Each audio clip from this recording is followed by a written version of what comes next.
Here we see the American black bear. Now I know what you're thinking, but that's a brown bear. Well, there are actually multiple color phases that occur throughout a black bear's range. This one happens to be the cinnamon. It's not a brown bear because notice that it does not have a big hump of shoulder or muscle on its shoulders, which would be a characteristic of brown bear. But like the brown bear, the black bear is an omnivore feeding on berries, insects, honey, carrion, and fish. Every year during the summer and the fall, they build up layers of fat for their hibernation. And a bear's sense of smell is 10 times that of a bloodhound. Unlike brown bears, which have claws more designed for digging, a black bear's claws are more designed for climbing. Unlike most bears, whose numbers are dwindling, the American black bear's numbers are actually on the rise, and there's a total of 600,000 living in the wild, thus making the American black bear the most numerous bear in the world.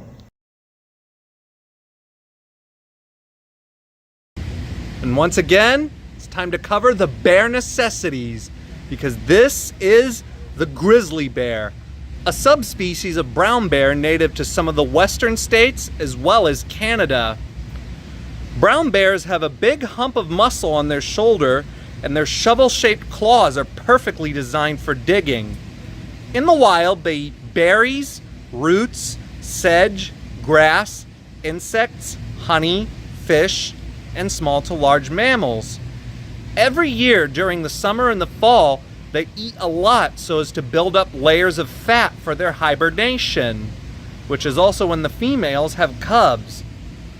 The grizzly bear got its name from the Latin word gris, meaning gray, referring to the tips of gray hair on their backs. They were once endangered, but have recovered. However, they still face threat from their growing familiarity with tourists. So when camping in bear country, be sure to store your garbage carefully and never, ever, ever feed bears.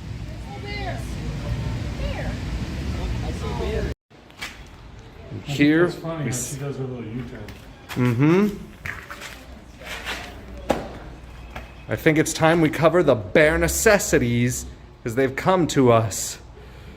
These are the grizzly bear and the Kodiak brown bear, both of which are native to North America.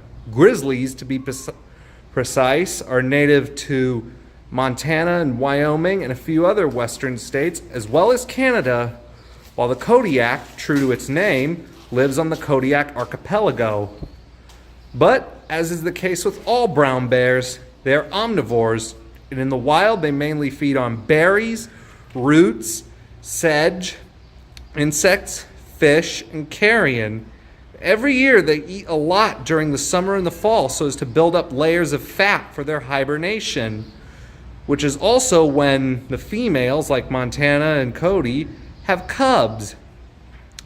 And the main way that a bear finds its food is via its keen sense of smell. In fact, a bear's sense of smell is 10 times that of a bloodhound. While not endangered, grizzlies and Kodiak bears are threatened mainly due to their growing familiarity with tourists.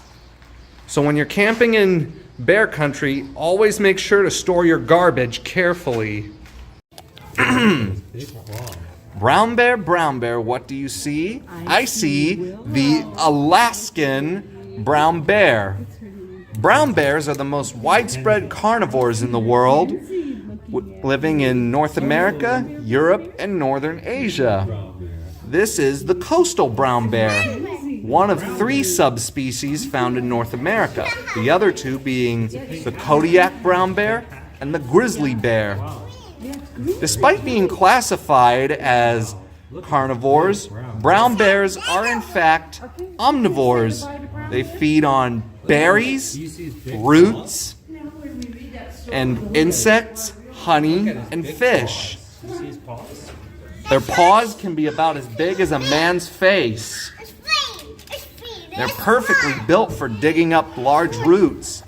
But the main way they find their food is by their sense of smell.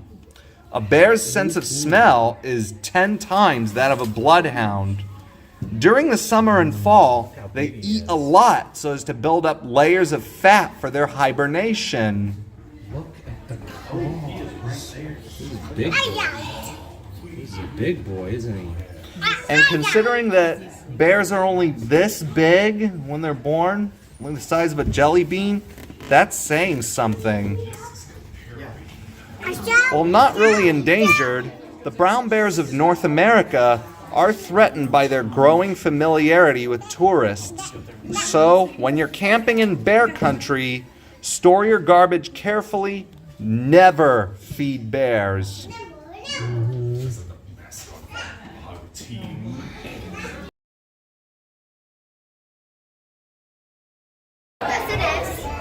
Here we see polar bears. Right out here is a mother, and out here her 2 very lively cubs. Although polar bears don't hibernate like brown bears and black bears do, females do dig maternity dens in which to have their cubs.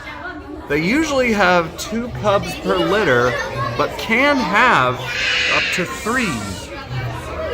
They are the only bear species that can be considered purely carnivorous, as they mostly eat seals and whale carcasses. Despite the fact that they look white, a polar bear's fur is actually colorless, but it's actually reflections from the light that make the fur look white. And their skin is black, so as to help them absorb heat from the sun. And polar bears are excellent swimmers. Been known to swim at long distances, and they have webbed feet. Their claws help them keep a tight grip on the ice. Polar bears are listed as vulnerable on the IUCN Red List due to climate change and oil pollution.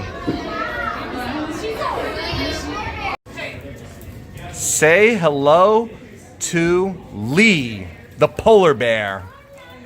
The polar bear is the largest land carnivore in the world, with this male weighing up to 12,000 pounds. Although the bear's fur looks white, it's actually colorless. Its fur only looks white when the light from the sun hits it. The polar bear's skin is actually black, which helps it to absorb the heat from the sun. In the wild, polar bears eat seals, but they will also eat caribou and whale carcasses. In fact, they're the only bear that can be considered purely carnivorous because little to no vegetation grows in the Arctic. Unlike black bears and brown bears, polar bears don't hibernate, but females do dig maternity dens in which to have their cubs. Polar bears use a wide variety of tactics to catch seals, such as pounding through a seal's birthing lair, or simply sitting by a seal's breathing hole and waiting for it to come up for air. Sometimes they even ambush from the water. Nonetheless, 9 out of 10 polar bear hunts end in failure. The polar bear is currently listed as vulnerable on the IUCN Red List due to climate change and oil pollution.